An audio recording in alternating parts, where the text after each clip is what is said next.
Ladies and gentlemen, how you doing? Heel Fan News here, of course. I'm Harper. It's your boy D. And we're going to try something new on this episode, and we want you fans to let us know how it sounds, how it looks, if you guys want us to do this more often. And we're going to start by doing some results for shows. And you know what? Let's move on to the show that everybody wants to talk about, the Cobo show. And there was two sets of matches that went on there, and my boy D will tell you about the convention ones. Yep. Well, ladies and gentlemen, if you were at the Cobo convention and at the Cobo period, then you know it was a great show.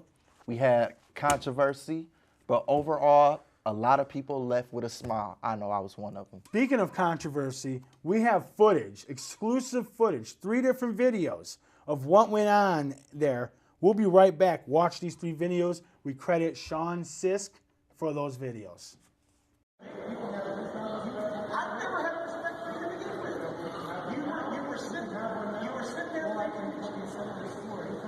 don't need to sell anything, motherfucker. We got witnesses around here, and I ain't going to fight you. You can fuck out of my way. No, you did it the wrong way. When you got a goddamn show. You became a show. Yeah, there's a because you couldn't do anything else. Get the fuck away from me. I'm trying to walk away from you. Hey, look at this guy. He's trying to start a fight with me, and I'm trying to walk away from you. Motherfucker, I don't have a goddamn thing to say. Get this ass. When you get him away from me, he's harassing me. Yeah, well, I did. And I don't have nothing else to say to you, so get the fuck out of my way. And you're the first one to say to me, fuck you, you little pussy. Fuck you. Stay there and smile. I slapped you 17 times before, motherfucker. You want it again? You want it again? Fuck you. 100%. Piece of shit. Fuck you. Fucking rapist motherfucker. What? Are you delusional? Are you delusional? You fucking idiot. You get up in my fucking face and hold on. Hey, I'm telling you, you don't leave me alone, fucking degenerate cocksucker.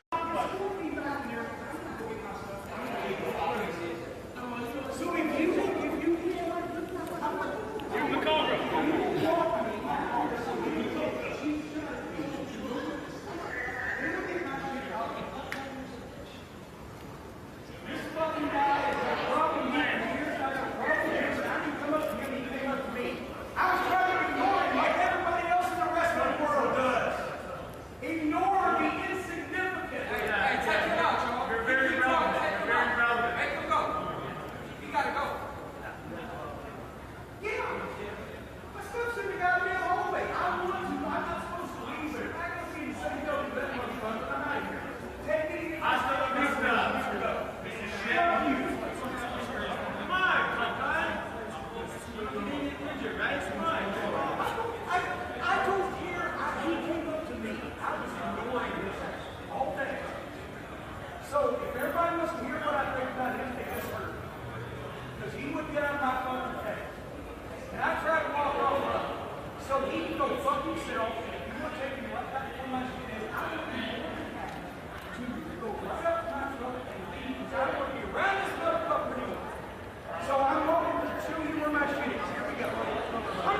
It's not slapped you the first time, I don't need you. The 15 right here. Hang on. Let's go, we're going, get my shit. I'm out of here. Yeah, right over here. No, listen, I want you to go get his stuff. Listen, you don't have to roll in and you know what I'm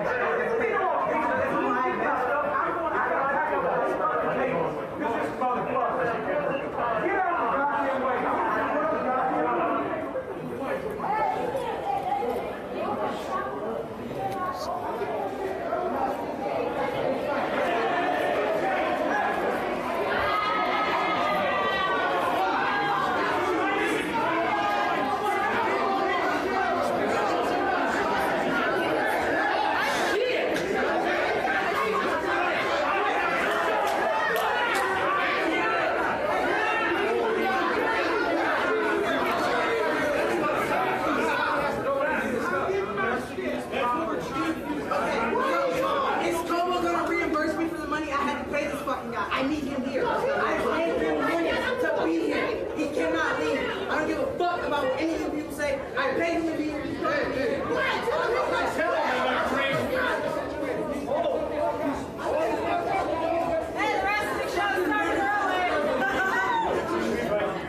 Talked to XICW management about the Cornette Santino incident, and this is what they had to say. We saw the video. We heard what Mr. Cornette had to say on Bruce Pritchard's show in Detroit. But when we booked Jim Cornette, we told him that there was going to be guys on the show that he didn't quite get along with. And Jim Cornette's response was, he said he's there to do business. They stay away from me and don't talk to me, I'll stay away from them and not talk to them. So we heard that when Cornette went to the lobby to grab a sandwich, Santino followed him. Cornette was minding his business all day until that had happened. Case closed. And that's from the management offices of XICW. So with that being said, let's go on to the convention matches. Wow, ladies and gentlemen, if you were at the convention, if you were at COBO, period, we had controversy. We had excitement. Overall, a lot of us went home with a smile. I know I was one of them. But let's get to the match results. This is from the convention. The opening contest, Travis Titan and Blake Ackerman defeated the Bad Axe Mother Truckers, Dougie the Creep, and Jay Maynard. Then we had Sick Rick Matrix, who defeated Matt Hagan. Junetime defeated Jack Price, Marcus Everett, and Alex Weir in a fatal four-way. Then we had the Suplex Shogun, Jackson Stone, defeated Drew Steels in the Battle of the Big Men. Then we had a triple tag match, who the Dark Side, Cyrus Satin, and Jeff Brooks defeated the Party Monsters, El Ridiculoso, Sweet Willie Watts, and the Totally Radicals in a triple threat tag match. Then we had the Legends match. Oh, we had the returning Hall of Famer, the BUFNG, as he pinned none other than XICW Hall of Famer Levi Blue. Then we had Big Chuck Wagon, who defeated the Police Department in a 2-on-1 handicap match. And then in our main event, we had none other than Malcolm Monroe III, MM3, putting his Proven Ground title on the line against our downriver champion, Dre Jacobs, which none other than MM3 retained that title. And right quick, since we're on this subject, just get rid of these. Johnny Delicious, Dre Jacobs, you've been asking who I've been on the phone with. Matter of fact, people been asking who I've been on the phone with. The only thing I gotta say is that's none of your business right now. When the time is right, all I know is this person will come for your title. And everybody been asking, how can you smile so much when all this happened? Because I'm telling you, when y'all see who this person is, y'all going to see why. And that's where I'm going to leave at. It don't matter if I got this person from XICW, if this person's from Michigan, if I went out of the state, only thing I got to say is that title will be coming off. All right, and now on to the COBO main show, which I know everybody's dying to hear the results for. But you know what? I might not give them to you because I think you should go buy the DVD. I'm kidding with you. You still should go buy the DVD. Once again, it was at Cobo Hall, and we started off the show with a Shimmer Championship match as the champion, Mercedes Martinez, retained her title by defeating Maya Yim. Now, I practiced really hard on that name, so I hope I said it right. And then Bobby Lee, an old school wrestler, Bobby Lee, everybody knows who he was part of. Unfortunately, I'm not too familiar with him, so I don't know, but I do know the guy he beat, Caleb Stills. And then, of course, we were supposed to have my favorite match of the night, was supposed to be the midgets match. But this old school wrestler, Bull Scullion, he attacked Pepperjack in the locker room before the match and then came out and challenged Kid Canuck. And of course, what happens when you challenge a midget? You usually lose, and that's what happened. He lost to Kid Canuck as he walked away with the win over Bull Scullion. All right, and then of course, one of my other favorites, Mr. Latter-day Night, Joe Coleman, took on any comer that would come and fight him, and it turned out to be Dark Side member Jeff Brooks, and of course, Joe Coleman won that. And in a career versus career match, now let's talk about that. When I say career versus career match, it wasn't Congo Kong putting his career on the line. It was Johnny Delicious putting his managerial career on the line against Zach Gowen's career. And, you know, it was a good match from start to finish. Unfortunately, with some outside interference help, you know, the Monroes did try to help Zach Gowen with that outside interference. It just came up a little short.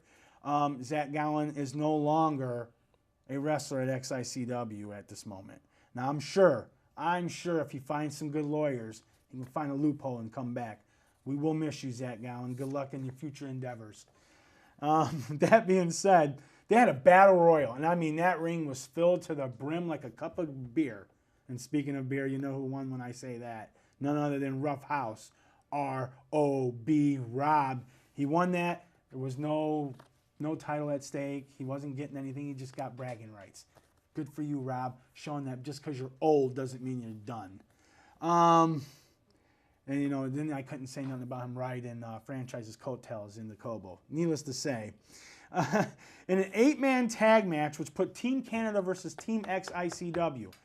Now, Team Canada did not disclose their 4th member. So we had P.D. Williams, Cody Deaner, and Johnny Devine taking on what was supposed to be Mysterious Movado, the Motor City Monster, Eddie Venom, and Jamie Cox along with Buff Bagwell, but it turned out Canadian's team member was Buff Bagwell. He turned on him. And of course, Team Canada won, but afterwards, some of Team Canada and Team XI beat down the Dark Side. You know, Jeff Brooks, Cyrus Satine, and I done messed myself up. And Johnny Devine got their butts kicked by Team XI, Cody Deaner, Buff Bagwell, and P.D. Williams. With that being said, we go straight into the Intense Extreme Championship. I hope I'm saying that correctly. The franchise, Shane Douglas, retained his championship with a little bit of help from Rob over Al Snow and Head. Rockstar Spud, GQ Gavin Quinn, the Midwest Heavyweight Champion, and Hakeem Zayn were supposed to have a triple threat ladder match, but Hakeem Zayn, being the smart little booger he is, he brought a lawyer in and said he did not sign for a ladder match, so the ladder match was thrown out. But we still had the triple threat match for the Midwest Heavyweight Championship, and ladies and gentlemen, your new Midwest Heavyweight Champion, none other than Rockstar Spud. Give him some congratulations on that. And then, let's go to the match that everybody was dying to see. The Monroes, the XICW Tag Team Champions, DBA, MM3, defended their titles against Abyss and Crazy Steve, formerly known as the Decay. And what happened in that steel cage match? Of course, if you doubted it, you're stupid. The Monroes walked away because they're the best in the business today. And that's all I have to say about that. And we will be back with a special guest, first time on the show. We'll see you soon. Ladies and gentlemen, welcome to another edition of Heel Fan News. I am Harper, And of course, this is our boy. Your boy D. And we have a special guest this evening. We haven't had this family in here yet. So this is our first member of this family. And this to me, it's exciting. So I'm gonna let you, excited. Since you booked the guest, I'm gonna let you introduce him. Of course. For the first time making his Heel Fan News debut, he is not only one of the dopest wrestlers out there, especially in the state of Michigan. Definitely. But he has the Proven Ground Championship. Mm-hmm. One half of the XICW Tag Team Championships. And he is my homie for the first. You're also forgetting he is the Prince of Strong Style. And he just straight up savage. I'm just being real. Definitely. Straight up savage. Ladies and gentlemen, Malcolm Monroe III, MM3. What's up, guys? How you doing? We want to welcome you here. I want to jump right into it. Now, we just had Cobo. Congratulations to you and your family, Thank you. I was a part of it. I was a cameraman on there. So let's talk about what happened during the convention, because there's some videos that we showed earlier in this episode that shows you getting involved in this, because I understand your dad was out paying bills. You got to pay the bills to keep the building going. So he was out paying bills, and an incident happened, and everybody's talking about it. It's like the hottest thing going right now. And I'm going to mention the two names that you probably don't want to hear right now. Cornette, Santino. What was your take in on that? Oh, man. It's funny. I've told this story like a million times. I literally just saw Santino 2 days ago, and it was the most awkward encounter of my life. But apparently they had beef from 12 years ago, something that happened at OVW when it was developmental for the WWE. And this apparently was their first time like talking to each other since then. So unfortunately for us, it was their first time talking since then. But they got into an altercation in the hallway, and then not my security staff, but Cobo's security staff got involved, and then it just went downhill from there, honestly. It was just all over the place. Yeah, well, we read the statement from the head office of XICW, and, you guys, I think you guys handled it pretty well. Unfortunately for the fans, they didn't get it. If you weren't there early enough, you didn't get to see Cornette. And, of course, you didn't get to see Santino at all, because, to me, he should have grew up, I guess. You don't follow a man going to get food. At least that's the story I'm being told. Yeah. You followed him when he went to go get food. But when you watch the video, you see him coming from the food court and Cornette going to the food court. So I don't know how that had happened.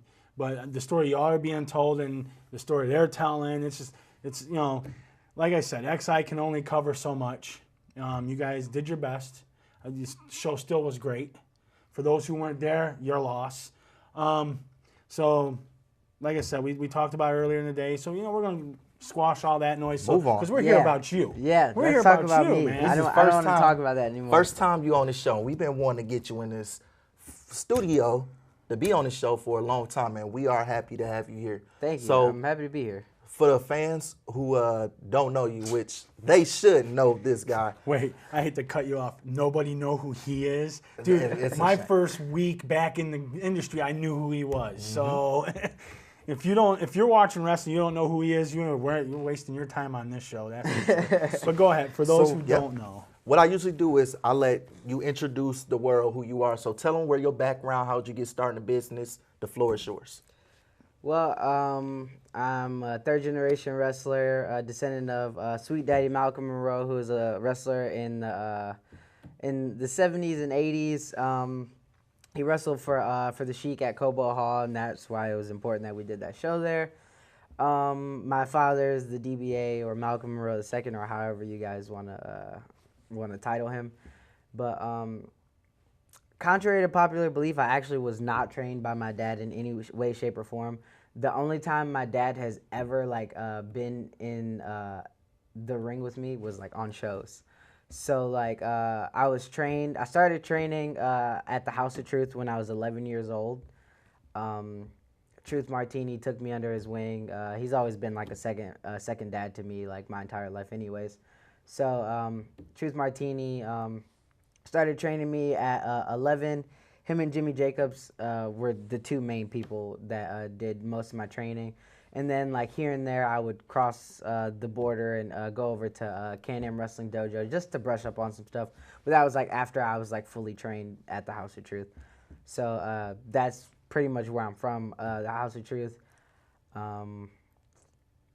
I made my, like, pro wrestling debut. I was, I believe, 12. I was 12 or 13.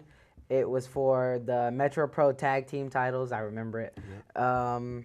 Me and my dad won the Metro Pro Tag Team titles from Jamie Cox and Eddie Venom, and I've just been wrestling ever since, honestly. Speaking of that, I was at the show where y'all defended the titles. I believe it was at Gibraltar Trade Center. It had to be 2012. Unfortunately, y'all lost the titles to that. But I remember the first time I saw you, I was just coming back in the business. I was a fan that night. And the first thing I said was, that kid's going to go somewhere. He's going to be very far. I knew who the DBA was, but I knew who you were. But to see you in that ring, it was a great match. Thank you. And some years later, you're still kicking butt and you're still tearing it down.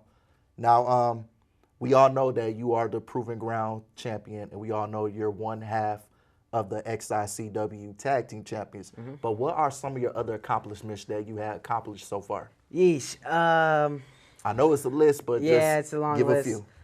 So first title I ever held, obviously the Metro Pro Tag Team titles. I headed to like the Upper Peninsula of Michigan, where I won my first singles title. I was the UPW Alternative Champion. And then I became the first UPW Undisputed Champion when I defeated Tommaso Ciampa for the unified title. I ran with those two titles for a while until I lost the heavyweight, and I kept the alternative. I returned there like a year ago and got the alternative back, though. Detroit Style Wrestling Heavyweight Champion, still technically. Ain't that company now whatever? I don't know what it is. I just know I still have the title, so whatever. If the company is done, I retired the champion, so that means whatever, you know. The bad thing about that is that feud that was coming in that. We ain't gonna talk about that. Yeah, because I mean that's always gonna be a thing, you know. Me and my dad, we wrestled each other a lot. My first death match was with my dad. Better than a grounding? Oh yeah, man, because I got to staple money to his face. Oh, I was there for that remember match. Yeah. Actually, that wasn't my first one. That was my first one in XICW. I believe my first. The first one you and your dad had was the JCW after party. If I'm not mistaken, it was a JCW show, and you and your dad were the opening contest. Yep. Me and my dad wrestled each other at Hollow Wicked a couple years ago for JCW. As soon as the match started, he punched me in the mouth. So yeah, it's always fun wrestling my dad. It's always different. Cause like our styles, like even though we're like really like we mesh well as a tag team, we're like super different as competitors. Like our styles are completely on the opposite sides of the spectrum. But yeah, like wrestling my dad is always like a treat, especially like the different type of matches that we do. Like we've done the like hardcore like death match rules. We've done like regular matches. We've done like tag matches. Obviously, like it's just always a blast to be in there with him, and it's kind of like surreal for him because like he's like tagging with his son. He's been wrestling just about as long as I've been alive, so and he's still going, so that's cool. All right, I have a question for you. At the end of the Cobo cage match, you started limping a little bit. Is your knee fine? Yeah. A lot of people don't know this, but I tore my meniscus years ago when me and my dad. I remember I was working out with Jay Lethal at the House of Truth, and me and him we have no chill. We don't know how we don't know what practice is. We go hard all the time. So I tore my meniscus, and then 3 days later I had a triple threat tag team match for the XICW tag team titles. I remember because I showed up in crutches, I threw them in my car and I pretended they didn't exist. No one knew I was hurt. I wrestled the whole match, and I kind of continued to wrestle while going to physical therapy for the torn meniscus. But so every once in a while it'll creep up on me because I do wrestle that dangerous style, and it's super high risk, high reward. But sometimes I pay the price, and sometimes that price is my knee. And falling 15 feet from the steel cage to the concrete floor didn't do it any good. So that was the problem that night. You guys still won. We did. I have a two-part question for you. All right. First of all, in tag team competition, who would you like to face? Ooh. That is That easy. you've not faced yet. That is so easy. A match that I've been trying to get booked forever. Me and my dad versus the Young Bucks. It almost happened twice, but due to international schedule conflicts, they couldn't make it. But I really, really want to wrestle the Young Bucks. Nice. That's And for singles?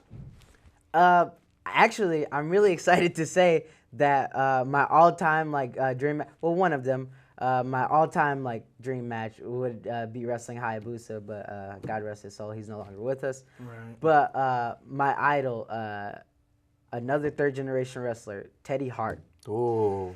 Now, speaking of that, this will air after you actually face him on the next Proving Ground. I'm defending the title against Teddy Hart at Proving Ground. So you get to live that one, man. Yeah, That's- my dream match is happening. Yeah. There you go. And we know you can take on all comers because let's look at who you beat for the Proving Ground title. Oh, first off, you defeated the monster, Congo Khan. Yep. To become the second ever Proving Ground Yep. champion. And you're still champ, so that makes you the longest. The longest reigning champ, Yeah. yeah. I've been the champ through, I believe, It's almost, almost 2 seasons now. The season, yeah, two. No, it's been over 2 seasons because you won it at the start of season 2, didn't you? I did. Yeah. So yeah, it's been 2. Wow. And we're creeping up on season 4. Yep. And unfortunately for your dad, he didn't get the 3-peat, He did not. and he was not happy about Did that. not. Beat up your son. I mean, Yes. Blake Acumen. Yeah. Yeah. A lot of people know Blake is my son. Blake, I took Blake under my wing and just kind of been working with him. I still work with him to this day. I'm actually wrestling Blake this week just to see where he's gotten and if he's been slacking. So Right on. Well, our time is up for you, unfortunately. So really quick, where can the fans find you on social media? on social media, you can find me at Malcolm Monroe III. I'm kind of a weirdo, so I don't have much social media. That's about the only place that you can find me. You can also find me, I linger around the XICW Facebook and Twitter, so you can find me there. I'll see it. But and if you don't find me on social media, you can find me at AIW in Cleveland. You can find me at XICW in Detroit. You can find just about anywhere. And if you can't find me there, they're doing something wrong. Tell them that they need me there. And there you go, ladies and gentlemen.